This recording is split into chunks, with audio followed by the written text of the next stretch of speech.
اللهم صل على سيدنا محمد يا رب صل وسلم دائما ابدا على حبيبي. تو میں یہ عرض کر رہا تھا کہ میں نے پچھلے درس میں تھوڑی ترغیب دی کہ کچھ نفلی روزوں کا گھروں میں معمول بنائیں. تو جن لوگوں نے نہیں بنایا وہ تھوڑی سی اب ہمت کر لیں.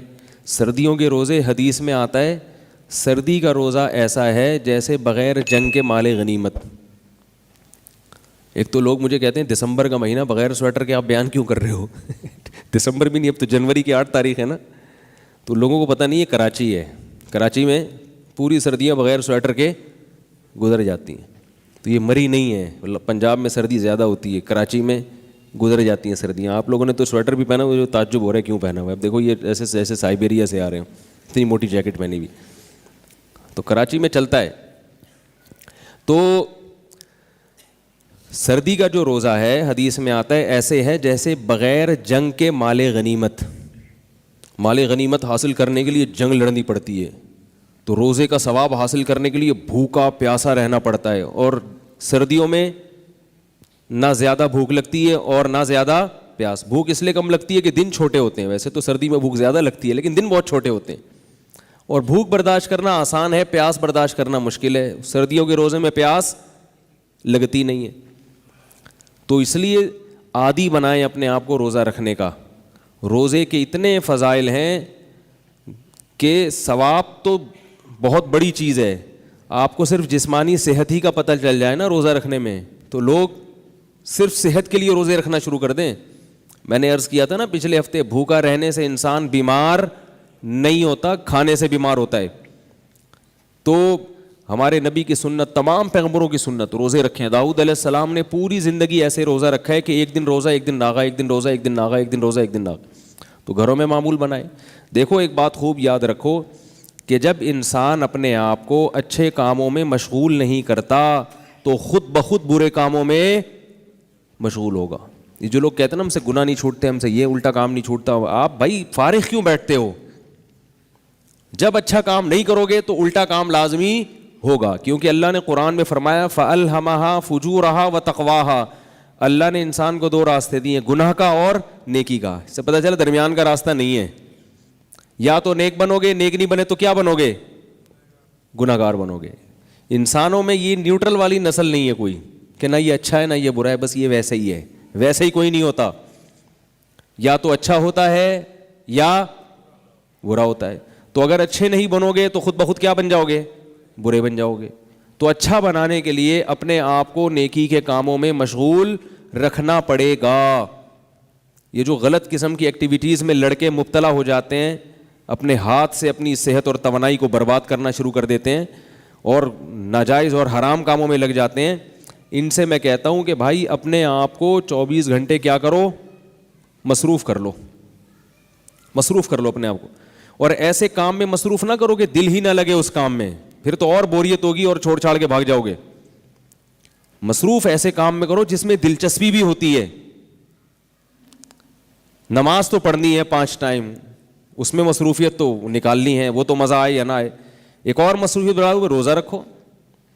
روزے میں 2-4 دن تکلیف ہوگی, اس کے بعد انشاءاللہ عادی ہو جاؤ گے, پھر روزہ رکھنے میں مزہ آنا شروع ہو جائے گا. اتنا اسٹیمنا بڑھتا ہے انسان کا, بھوکا پیاسا رہنے کی عادت بڑھتی ہے. اور اگر روزہ رکھنا مشکل ہے تو اور کسی اچھے کام میں لگا لو اپنے آپ کو, کسی جو ہے نا وہ کسی علمی کام میں لگا لو کہ کچھ سیکھنا شروع کر دو. کچھ نہیں تو انگلش لینگویج ہی سیکھنا شروع کر دو, عربی لینگویج سیکھنا شروع کر دو, کسی سینٹر میں ایڈمیشن لے لو, کچھ آگے بڑھنے کی کوشش کرو. اور جوان آدمی روزانہ ایکسرسائز کرے, اپنے آپ کو ایکسرسائز میں اتنا تھکا دے کہ جب بستر پہ شام کو سونے کے لیے لیٹے رات کو تو بس لیٹتے ہی اس کو نیند آ جائے. کیونکہ آج کل جسمانی ورزش نہیں ہے اور انڈے پراٹھے اسی حساب سے کھائے جا رہے ہیں. جب وہ انڈے پراٹھے کھاؤ گے اور نہ نکاح کی طرف توجہ ہے اور نہ جناب ایکسرسائز کی بھرپور ایکسرسائز ہوتی ہے, تو وہ پھر شیطانی کاموں میں وہ ساری انرجی, بولو بھائی, ساری انرجی شیطانی کاموں میں صرف ہوتی. تو باڈی بلڈنگ کرنے کے, جم جانے کے 2 فائدے ہوتے ہیں نوجوان کو. ایک فائدہ تو یہ ہوتا ہے کہ جو انڈے پراٹھے اس نے کھائے ہوئے ہیں نا, وہ سارے صحیح جگہ لگ جاتے ہیں, مسل بنانے میں, گروتھ میں لگ جاتے ہیں, انرجی ساری ادھر سرو ہو جاتی ہے. اس لحاظ سے بھی گناہ سے حفاظت ہوتی ہے. دوسرا فائدہ یہ ہوتا ہے کہ جب جم جانے والا نوجوان اس کی صحت بننا شروع ہوتی ہے, وہ دیکھتا ہے شیشے میں کھڑے ہو کر پہلے کیسا تھا, پہلے میری شیو یوں تھی, وہ یہ محسوس کرتا ہے کہ پہلے میں یہاں سے شروع ہو کے پہلے یہاں جاتا تھا, پھر وہاں سے گھوم کے واپس آ کے پھر نیچے جاتا تھا میں, اور پچھلی سائڈ سے بھی ایسا تھا, میں یوں آتا تھا پھر یوں ہو کے یوں تھا, اسپیڈ بریکر تھا بہت بڑا درمیان میں, ٹھیک ہے, بہت بڑا اسپیڈ بریکر تھا, پھر گھوم کے واپس ایسے گاڑی آتی تھی, اور اس میں بھی پورا پھر ٹیڑھا میڑھا, یہ بھی نہیں کہ. تو جب وہ جم جانا شروع کرتا ہے اور وہاں کسی ماہر استاد سے ایکسرسائز سیکھتا ہے, خوراک کا اس سے شیڈول پوچھتا ہے بھائی کیا کھانا ہے کیا نہیں کھانا, اور اس کے اسپیڈ بریکر بالآخر غائب ہونا شروع ہو جاتے ہیں, اور دیکھتا ہے کہ شیشے میں اب میں ذرا دیکھنے میں اسمارٹ لگ رہا ہوں, اور چلنے پھرنے میں بھی ذرا فٹ فاٹ لگ رہا ہوں, اور صحت بھی اچھی ہوتی ہے, چستی پیدا ہوتی ہے جسم میں, تو اس کو اپنی صحت کی حفاظت کی خود بخود فکر شروع ہو جاتی. پھر وہ ہر ایسے کام سے بچنا اس کو وہ ضروری سمجھتا ہے جس سے صحت برباد ہوتی ہے, سمجھ رہے, تو ایک جذبہ پیدا ہو جاتا ہے نا. ابھی تو مرداروں کی طرح پڑا ہوا ہے, سو رہا ہے تو سوتا ہی چلا جا رہا ہے, اور جاگ رہا ہے تو پھر سونے کا نام نہیں لیتا, ساری رات انٹرنیٹ پہ بیٹھا رہتا ہے اسکرین کے سامنے, آنکھیں بھی خراب کر رہا ہے, کمر بھی خراب کر رہا ہے. یہ جو انٹرنیٹ پر گھنٹوں گھنٹوں بیٹھتے ہیں اس سے کمر کیا ہو جاتی ہے, خراب ہو جاتی. تو جوانی ہے, ایک خاتون ہے اپنے شوہر سے پریشان ہے, ان کا شوہر بہت غلط ایکٹیویٹیز میں لگا ہوا ہے, بہت الٹے کاموں میں لگا ہوا ہے, اور عورتوں کے چکر میں ناجائز دوستیوں میں, بیچاری بہت پریشان, فون کیا بار بار کہ رو رہی ہے کہ میرا میاں, وہ میاں کو ہر طرح سے سمجھا کے دیکھ لیا, اس کا میاں سدھرنے کا نام نہیں لے رہا. تو میں نے اس خاتون کو کہا صبر کرو, تھوڑے دن میں بڈھا ہو جائے گا, تھوڑے دن میں کیا ہو جائے گا, بڈھا ہو جائے گا. کب تک جوان رہے گا ہے بھائی. شاعر نے کہا نا, کب تک چھپو گے پیڑوں کی آڑ میں, کبھی تو ملو گے لنڈا بازار میں, کبھی نہ کبھی تو لنڈا بازار میں ڈیفینس والے بھی آتے ہیں, کلفٹن والے بھی آتے ہیں, کیونکہ مال وہی ہے مگر سستے ریٹ پہ مل رہا ہے. تو کون پاگل ہے جو لنڈا بازار نہیں جائے گا بھائی, اس کو پھر آپ شاپر میں پیک کر کے اس طریقے کر کے لٹکا دیں, بھائی طارق روڈ سے خریدا ہے. تو شاعر نے بڑی پیاری بات کی, کب تک چھپو گے پیڑوں کی آڑ میں, کبھی تو ملو گے لنڈا بازار میں. تو اسی طرح یاد رکھو, جوانی میں کر لو جو کرنا ہے, لگا لو دوستیاں, کب تک, کچھ وقت کے بعد جسم میں صحت ختم, پھر کیا کرے گا, پھر بیٹھا رہے گا. تو یہ خرمستیاں تو خود بخود چھوٹ جاتی ہیں تھوڑے دنوں میں. یہ تو اللہ نے جوانی میں امتحان رکھا ہے کہ اپنی مرضی سے چھوڑ دو گے تو ثواب ملے گا, جب اللہ چھڑوائے گا تو پھر ثواب نہیں ملے گا. حسرتیں الگ, جوانی کو یاد کر کے ہائے ایسے تھے, ہائے یوں تھے, ہائے یہ ہوا تھا, ہائے یہ ہوا تھا, اور کچھ کرنے کی قوت ہی جسم میں نہیں بچی, اور باڈی میں وہ اٹریکشن بھی ختم ہو جاتی ہے کہ لوگ آپ پہ مرے آ کے. وہ ایک گلوکار تھا نا, جوانی میں بڑے زبردست گانے گایا کرتا تھا, آہستہ آہستہ بوڑھا ہوا تو ظاہر ہے وہ آواز میں بھی دم ختم ہو گیا, اور بتیسی لگ گئی. تو جب وہ اسٹیج پہ کھڑا ہو کر گانا گاتا تو وہ بتیسی گر جاتی, ذرا سا زور لگاتا نا کسی گانے کے کسی بول پہ تو بتیسی نیچے گر جاتی. بیچارہ جھکتا اٹھاتا, پھر گانا گانا شروع کرتا تو پھر بتیسی گر جاتی. 2-3 دفعہ ایسا ہوا تو کسی نے کہا کہ بھائی گانا گاؤ, کیسٹ کیوں بار بار تبدیل کر رہے ہو یار, تمیز سے گاؤ گانا, یہ کیسٹ بار بار کیوں چینج ہو رہی ہے. تو کیسٹیں چینج ہونا شروع ہو جاتی ہیں. تو اللہ تعالیٰ نے جب انسان کو جوانی دی ہو, صحت دی ہو, تو وہ اپنی جوانی کی قدر نہیں کرتا, وہ حرام اور ناجائز کاموں میں برباد کرتا. ایک بات یاد رکھو, جو میڈیکل سائنس کہتی ہے, ڈاکٹر کہتے ہیں کہ ان ناجائز کاموں میں اپنی صحت برباد کرنے سے صحت خراب نہیں ہوتی. یہ آج کل ڈاکٹروں نے ایک نئی چیز لے کر آئے ہیں مارکیٹ میں. ڈاکٹر نے یہ بھی ایک نئی چیز نوجوانوں کو اور برائیوں میں لگا دیا انہوں نے, کہ اپنی خواہش کو غلط طریقے سے پورا کرنے سے صحت خراب نہیں ہوتی. یہ 100% غلط ہے, صحت اس سے خراب ہوتی ہے. تو یہ ڈاکٹروں کی یہ بات قابل قبول نہیں ہے, اور یہ ڈاکٹروں ہی کی بات میں آپ کو نقل کر رہا ہوں کہ جو ماہر ڈاکٹر ہیں, جن کی ریسرچ ہے ان چیزوں میں, وہ کہتے ہیں کہ برباد ہو جاتی ہے صحت انسان کی, گروتھ نہیں ہوتی اس کی, اور صحت نہیں بن پاتی. تو جو حلال ہے وہ حلال ہے, جو حرام ہے وہ نیچر کے خلاف ہے. تو اس لیے کبھی کوئی ڈاکٹر کسی کو الو بنا رہا ہو نا کہ کچھ نہیں ہوتا, تو اس سے متاثر ہونے کی ضرورت نہیں ہے, صحت خراب ہو جاتی ہے. نوجوانوں کی حالات دیکھو نا, کیا ایسے بیچارے پھیکے پھیکے سے چہرے ہیں, ان کے چہرے پہ رونق ہی ختم ہو گئی.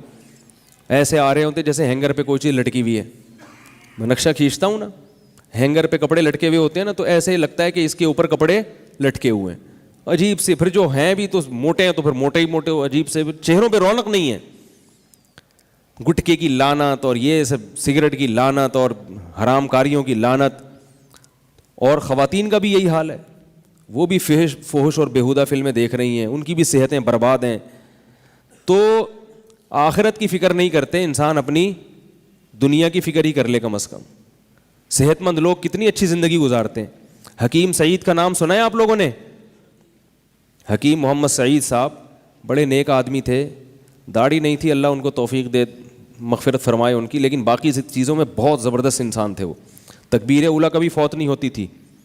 بچپن سے ہی حکمت کا علم سیکھا, اپنی جوانی کی حفاظت کی انہوں نے. حرام کاریوں میں, فضول چیزوں میں جوانی کو برباد, وہ خود میں نے ان کی سوانح پڑھی ہے. میں ان کا یہ نونہال جو ہے نا بچپن میں پڑھا کرتا تھا, اس میں ان کے مضامین بڑے دلچسپ ہوتے تھے, بہت علمی باتیں ہوتی تھی اس میں. تو اپنی صحت کا خیال کیا انہوں نے, آخرت کا بھی دنیا کا بھی. علماء سے ان کے بڑے اچھے تعلقات تھے. دارالعلوم کورنگی کا پورا سسٹم جو پیسوں کا نظام ہے وہ آڈٹ کر کے وہ دیا کرتے تھے. کتنی زبردست صحت, کتنی خوش و خرم زندگی گزاری انہوں نے. 70 سال کی عمر میں جب ان کو شہید کیا گیا ہے تو اس وقت ان کا روز کا معمول تھا 2 گھنٹے بیڈمنٹن کھیلنے کا. 70 سال میں کوئی بیڈمنٹن کھیل سکتا ہے 2 گھنٹے؟ بیڈمنٹن وہ نہیں جو شٹل کاک سے کھیلا جاتا ہے, وہ تو لیڈیز بھی کھیل سکتی ہیں. وہ جو بڑے والے ریکٹ سے نہیں کھیلا جاتا, ٹینس کہتے ہیں اس کو. ایک تو ٹیبل ٹینس ہوتا ہے نا, اچھا بیڈمنٹن تو اور چیز ہے. سوری میں نے تو عرصہ ہو گیا کھیلے ہوئے. تو ہم بھی بچپن میں کھیلتے تھے, لیکن جب سے مولوی بنے تو ہم نے بھی چھوڑ دیا. تو وہ اب تیراکی پہ لوگ نہیں مان رہے, تو اگر ٹینس کھیلنا شروع کر دیا تو پتہ نہیں کیا کریں گے لوگ. تیرتے ہوئے اچھے نہیں لگ رہے لوگوں کو. تو وہ کیا کیا انہوں نے, وہ کھیلتے تھے روزانہ, ٹینس کھیلتے تھے. تو آپ ذرا کھیل کے دیکھیں 1 گھنٹہ, جوان آدمی اندر سے پورا ہل جاتا ہے اس میں. 2 گھنٹے روز کا معمول تھا 70 سال کی عمر میں. خوراک کیا تھی؟ صرف 2 ٹائم کھاتے تھے, وہ بھی بہت تھوڑا. میں نے ایک دفعہ ان کی زندگی میں انہوں نے ایک مضمون لکھا, وہ مضمون میں نے پڑھا نونہال میں.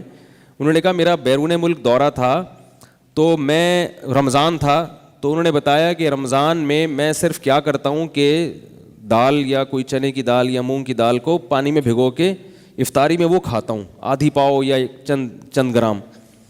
تو انہوں نے کہا میں جب وہ کھا رہا ہوں تو میں نے اپنا وزن چیک کیا تو میرا وزن بڑھ گیا. تو انہوں نے اس پہ لکھا کہ دیکھو اس سے پتہ چلتا ہے کہ انسان کو صحت مند رہنے کے لیے کتنی کم خوراک چاہیے, کہ رمضان میں اتنا کھا رہا ہوں اس سے بھی ویٹ کیا ہو رہا ہے, بڑھ رہا ہے. تو انہوں نے خوراک کو کم کیا تاکہ ویٹ نہ بڑھے. لیکن شہوت پرست آدمی کم کر سکتا ہے. میں یہ نہیں کہہ رہا آپ کم خوراک کھائیں, آپ اپنے حساب سے کھائیں, لیکن ایک بات ہے نا کہ جب ان کو خیال ہوا کہ بھائی یہ بھی میرے لیے نقصان دہ ہے, اس سے بھی وزن کیا ہو رہا ہے, بڑھ رہا ہے, اس کو بھی کم کر دیا. جو آدمی خواہشات کا غلام ہو وہ کم کر سکتا ہے. وہ کہے گا یار افطاری میں اتنا سا کھائیں, یہ کیا ہے, کون سا دین ہے بھائی, یہ کھائے گا اور پھر ایک دھماکے کے ساتھ پھٹ جائے گا, بلڈ پریشر کا مریض بنے گا, گھر میں ہر وقت سب کو سناتا رہے گا, ڈانٹتا رہے گا ادھر. تو عجیب زندگی, بے ربط سی, بے تکی سی, دیندار ہو یا بے دین ہو, سب کی یہی حالت, ایک الٹی سیدھی بے تکی زندگی ہے. صحابہ کرام کی زندگی دیکھیں, کیسی خوبصورت زندگی تھی ان کی, کتنی اچھی صحتیں تھیں.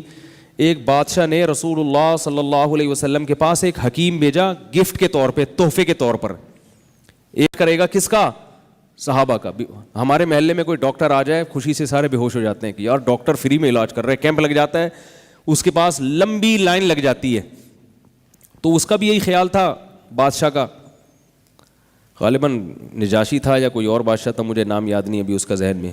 تو اس نے گفٹ بھیجا ایک طبیب, کہ ہمارے ہاں کا مایا ناز طبیب ہے, اس زمانے میں ڈاکٹر طبیب ہوا کرتے تھے, یونانی طب, تو یہ علاج کرے گا. اس کا خیال تھا یہ بڑے خوش ہوں گے. تو وہ سارا دن بیٹھ کے مکھیاں مارتا رہتا تھا, وہ طبیب جو تھا نا, سارا دن بیٹھ کے کیا کرتا رہتا تھا, بیماری نہیں ہوتا تھا کوئی, بہت کم کیسز آتے تھے بیماری کے. تو اس نے تجزیہ کیا کہ یہ کیا وجہ ہے کہ یہ بیماری نہیں ہوتے یہ لوگ. تو اس کی رپورٹ جو اس نے پیش کی نا, جیسے رپورٹ نہیں پیش کرتے ڈاکٹر لوگ, رپورٹ پیش کی. رپورٹ میں یہ کہ یہ لوگ جب تک سخت بھوک نہ لگے کھاتے نہیں ہیں, جب تک شدید ان کو یہ نہیں کہ ہماری طرح کوئی سموسہ آ گیا تو اٹھا کے منہ میں ڈال لیا, چلو چلتے پھرتے یہ رول بھی اٹھا کے کھا لو, چلو یار اب کھانا تو کھا لیا ہے میں نے, لیکن اب یہ اتنی اخلاص سے کہہ رہا ہے تو چلو دوبارہ سے کھا لو, ٹھیک ہے نا.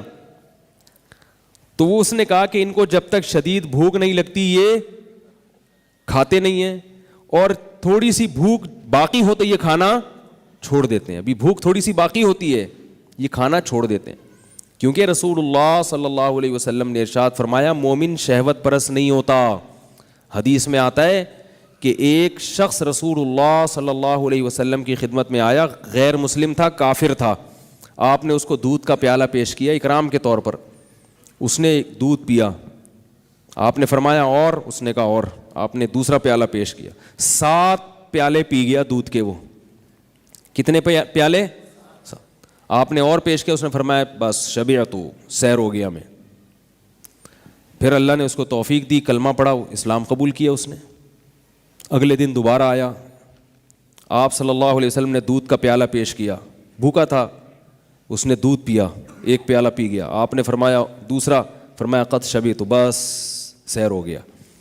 حالانکہ اس نے یہ بیان نہیں سنا نبی کا کہ مومن کیا کرتا ہے, کم کھاتا ہے. یہ سنا اس نے؟ نہیں سنا. ایمان کی برکت کہ خود بخود خواہشات نفسانیہ میں قناعت پیدا ہوگی. بس 1 پیالہ جب ہے پیٹ, کیا ٹھوستے چلے جاؤ کیونکہ جو شہوت پرست آدمی ہے نا تو وہ تو مزوں کے لیے کھاتا ہے, بس کھاتے رہو چٹخارے لیتے رہو. مومن کھاتا ہے, وہ بھی لذت کی چیزیں کھاتا ہے, مگر کھاتا کس سے؟ اعتدال سے. بھائی کل دوبارہ کھا لیں گے, کیا خیال ہے؟ تو اس موقع پر آپ صلی اللہ علیہ وسلم نے فرمایا کہ المؤمن یأکل فی معن واحد والکافر یأکل فی 7 امعاء. کافر 7 آنتیں بھر کے کھاتا ہے اور مومن صرف 1 آنت بھرتا ہے. اور آج ہماری حالت دیکھیں, کھائے جا رہے ہیں, پھر بالآخر جب بالغ ہوتے ہیں تو بہنوں کی وراثت بھی کھا جاتے ہیں, پھر جائیدادیں کھا جاتے ہیں, پھر پلاٹ کھا گئے, رک ہی نہیں رہے, کھاتے کھاتے بالآخر قبر پھر ہمیں کھانا شروع کر دیتی ہے. نبی صلی اللہ علیہ وسلم نے فرمایا نا کہ انسان جو ہے نا اس کی ہوس ایسی ہے کہ آپ صلی اللہ علیہ وسلم نے فرمایا کہ لو کان لابن آدم وادیا من ذهب احب ان یکون له وادیان ولن یملأ فاہ الا التراب. کہ ابن آدم کو اگر سونے کا بھرا ہوا ایک جنگل دے دیا جائے, وادی دے دی جائے, تو وہ اس پہ مطمئن نہیں ہوگا, وہ چاہے گا کہ مجھے اس جیسی ایک اور مل جائے. فرمایا قبر کی مٹی کے علاوہ کوئی بھی چیز اس کا منہ نہیں بھر سکتی. تو یہ بات میں اس لیے کر رہا ہوں کہ تھوڑا سا نا اپنے آپ کو عادی ڈالیں خواہشات کی مخالفت کی. ہر وہ کام جس کا دل چاہ رہا ہو وہ نہ کر لیا کریں. بعض کام ایسے بھی کیا کریں جو آپ کی خواہشات کے, دل چاہ رہا ہے صبح کہ نہیں روزہ رکھوں گا, بسم اللہ کر کے روزہ رکھو. کیا خیال ہے بھائی؟ نہیں چاہ رہا ایسے کی رکھے گا روزہ, جاؤ نفس کو بولو, لڑو نا نفس سے. آج دل نہیں چاہ رہا, آج تو رکھے گا. جس دن دل نہیں چاہ رہا اسی دن کیا ہوگا؟ جس دن دل چاہ رہا ہے کہ دل نہیں چاہ رہا نماز پڑھنے کا, آج تو پڑھے گا ہم. کیا خیال ہے؟ آج تو کیا ہوگا؟ آج تو ہم پڑھے گا. یہ ہم پڑھے گا جو ہے نا یہ مکرانیوں کی زبان ہے, کیونکہ یہ اسٹائل مکرانیوں پہ سوٹ کرتا ہے, اور انہی کی اسی کے اسٹائل میں نفس کو سمجھاؤ گے تو نفس بات مانے گا. تو اگر آپ نے شرافت سے نفس سے بات کی کہ آپ پلیز آج روزہ رکھ لیجئے, ہیں بھائی, اگر آپ نہیں رکھیں گے تو کیا ہوگا کہ آخرت کی ترقی میں آپ پیچھے رہ جائیں گے. اگر آپ آج نماز نہیں پڑھو تو نہیں سمجھ میں آتا. بدماشی کی زبان اور ہوتی ہے, محبت کی زبان اور ہوتی ہے. نفس, اپنا نفس جو ہے نا بدماشی کی زبان سمجھتا ہے. اپنے آپ کو جب تک بدماشی سے بات نہیں کرو گے بات نہیں مانے گا. دوسرے سے تمیز سے بات کرو, اپنے آپ سے کبھی تمیز سے بات مت کرو. تنہائی میں بیٹھ کے اپنے آپ کو گالیاں بھی دیا کرو. حقیقت ہے. بولے تو ساری زندگی تیری گزر گئی, تو نے تیر کیا مارا ہے اب تک؟ حقیقت ہے, ہم میں سے ہر شخص اپنا گریبان جھانک کے دیکھے. بولے بھائی کوئی 20 سال کا ہو گیا, کوئی 30 سال کا ہو گیا, کوئی 35 سال کا ہو گیا, کوئی 40 سال کا, تو نے زندگی میں کیا تیر مارا ہے؟ 2-4 نیکی کے کام تو ہر آدمی کر لیتا ہے, تیر کیا مارا ہے؟ دیکھو لوگ کہاں سے کہاں پہنچ گئے, اور تو نے کیا تیر مار دیا؟ اپنی عبادت دیکھ, تو سخاوت دیکھ, کتنی تو نے رشتہ داری میں جوڑنے میں کتنا بڑا کردار ادا کیا, تو نے بہنوں بھائیوں پہ خرچ کرنے میں تو نے کیا تیر مارا ہے, کتنے مدرسے بنا دیے تو نے. تو اپنے آپ کو تھوڑا سا کیا کرنا چاہیے, تانے دینے چاہیے. اس سے انسان تھوڑا سا, انسان کی فطرت عجیب ہے, دوسرے کی آنکھ کا بال بھی اس کو نظر آتا ہے اور اپنی شہتیر بھی اس کو نظر نہیں آتا. حکیم الامہ نے بڑی پیاری مثال دی ہے. کسی نے کہا کہ حضرت مجھے اپنی برائی تو برائی لگتی نہیں, وہی برائی دوسرے میں ہو تو بڑا غصہ آتا ہے. تو انہوں نے فرمایا یہ انسان ایسا ہی نالائق ہے. فرمایا دیکھو مثال تو بڑی عجیب ہے. فرمایا جب بیت الخلاء میں بیٹھتا ہے نا آدمی, اپنی بدبو اس کو محسوس ہوتی ہے, اور جیسے ہی واش روم میں آپ داخل ہو کوئی دوسرا نکل کے آیا کیسے ناک پکڑ کے باہر آ جاتے ہیں بھائی. تو بھائی آپ بھی تو یہی گل کھلا کے آئے تھے. آپ نے کوئی وہاں کوئی مشک و عنبر کی خوشبو بھی کھیری تھی وہاں پہ. جو آپ نے رپورٹ پیش کی تھی وہی رپورٹ وہی پیش کر رہا ہے. اس کی رپورٹ اتنی گندی, اور اپنی رپورٹ میں گھنٹے گھنٹے لیٹرین میں بیٹھا رہتا ہے, اٹھتا ہی نہیں ہے. لوگ باہر دروازہ بجا رہے ہوتے, بھائی نکلو بھائی نکلو بھائی, بدبو سے ہی نکل آؤ بھائی تم. تو یہ اس سے کیا پتہ چلتا ہے انسان کو اپنی گندگی بری نہیں لگتی اور دوسرے کی تھوڑی سی گندگی بھی بہت بری لگتی ہے. یہی حال انسان کے اعمال کا ہے. اپنا جھوٹ, اپنی غیبت, اپنی سستی یہ بری نہیں لگتی. دوسرا ذرا سا غلط کام کرے گا تو ایک دم تل ملا جائے گا, ہاں ایک دنیا میں کیا ہو رہا ہے, لوگ ایسے ہیں, لوگ یوں ہیں. علماء نے لکھا ہے کہ جب تک انسان دین میں مضبوط نہ ہو جائے تو لوگوں کو برا بھلا کم از کم نہ کہے. جب دین میں مضبوط ہو گیا پھر وہ تبصرہ کرے کہ بھائی معاشرہ غلط طرف جا رہا ہے. کیونکہ جب انسان دین میں مضبوط نہیں ہوتا, اپنے اندر بہت زیادہ برائیاں ہیں, اور وہ یہ کہنا شروع یار زمانہ ایسا ہے, لوگ ایسے ہیں, تو اپنے آپ سے کیا ہو جاتا ہے غافل. پھر اپنی اصلاح سے کیا ہو جاتا ہے غافل. تو اس لیے اب میں وہ حدیث کی طرف آتا ہوں, بات کہاں سے کہاں چلی گئی جلدی سے اس کو سمیٹتا ہوں. تو آپ صلی اللہ علیہ وسلم نے جو 7واں شخص بتایا نا کہ جس کو جنت کی ضمانت ملے گی, کوئی صاحب تھوڑا سا پانی لے آئیں گے, صاف پانی آپ لے آئیں. یہ والا پانی نہیں لے کر آنا یار, ہمارے گھر سے لے آئے فلٹر والا. تو یہ والا جو پانی ہے نا یہ H2O نہیں ہے, یہ وضو کے لیے تو ٹھیک ہے, باقی یہ ہائیڈروجن پر آکسائڈ, بولو نا بھائی, نہیں ہے. لیاری کے پانی کا فارمولہ تو معلوم ہے نا. ایک لیاری میں کسی استاذ نے پوچھا لیاری والوں سے کہ پانی کا فارمولہ کیا, اس نے کہا H2NABCD4Cl NaCl کر کے.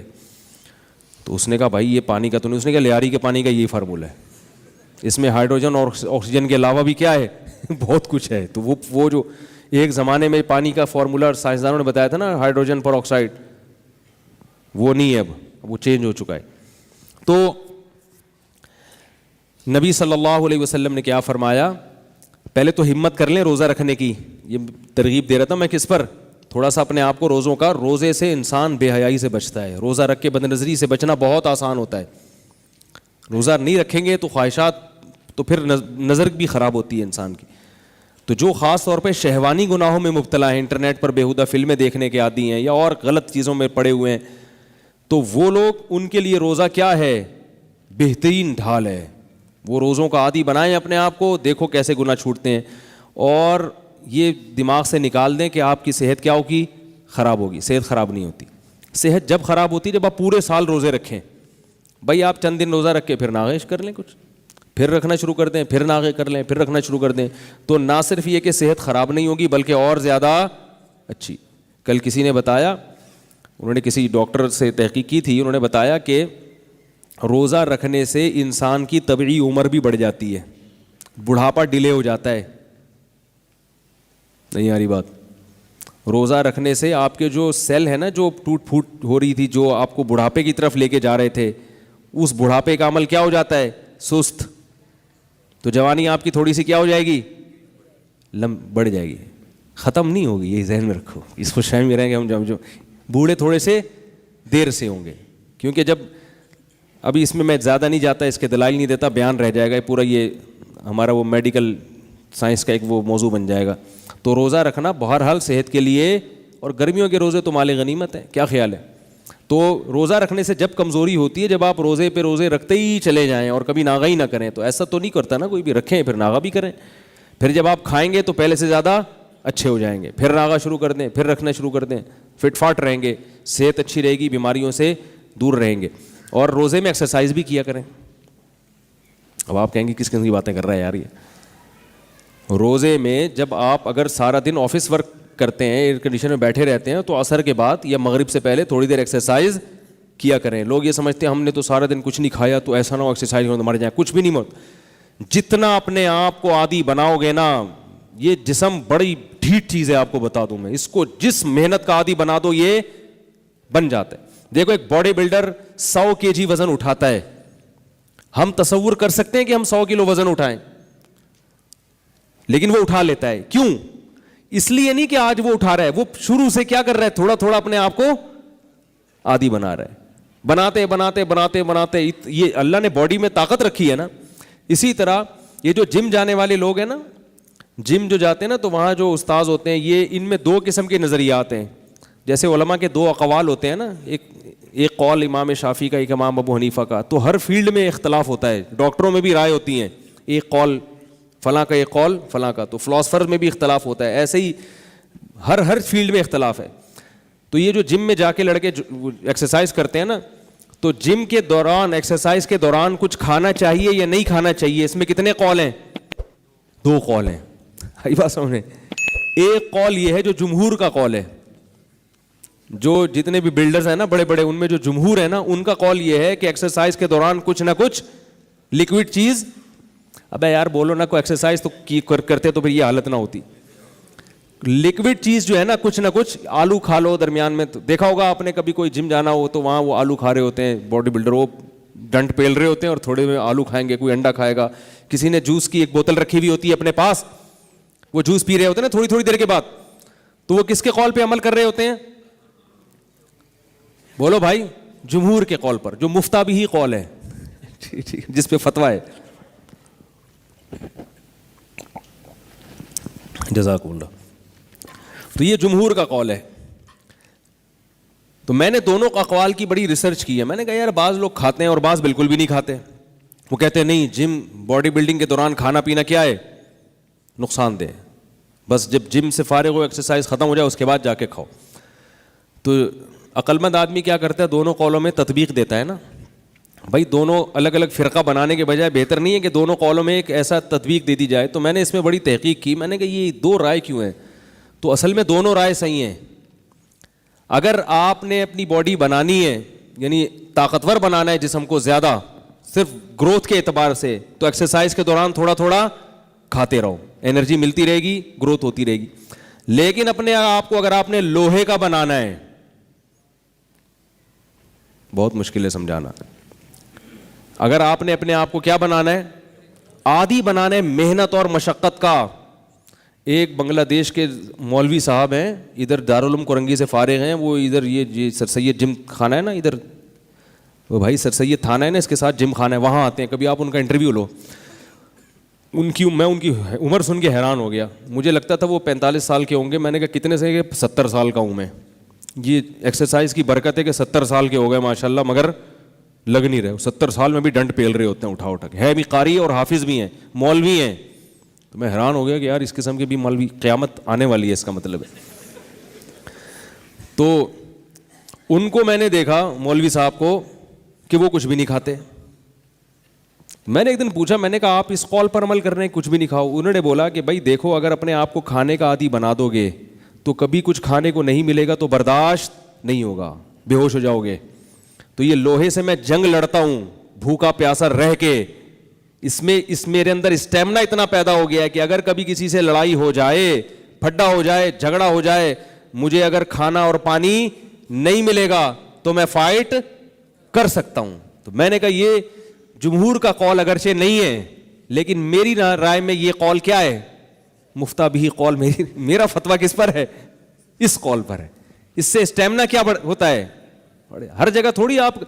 اب جو آدمی اپنے آپ کو ایکسرسائز کے دوران عادی بنا دے گا, 2 چسکے لیتا رہے گا اس کے گلوکوز, کہیں میرا پسینہ بہت نکل گیا تو 2 چمچے گلوکوز کے ریکوری ہو, تو وہ پھر لڑائی کے دوران بھی کیا کرے گا, کہیں جھگڑا اور کہے گا یار ایک گلوکوز کی بوتل لے کر آ, جلدی سے ایک مکہ مارنا ہے اس کے, جلدی سے ایک گلوکوز بوتل لے کر آ یار, بوتل لے کر, چینی کھلا جلدی سے, اس کو مکہ لگانا ہے میں نے. تو ایسے لوگ کیا کرتے ہیں کہ اب آپ دیکھ رہے نا, ہم بچپن میں یہ جو کراچی میں بھی 2 سال پہلے گرمی کا ایک زوردار دھچکا لگا تھا, کتنی جنازے اٹھے ہیں.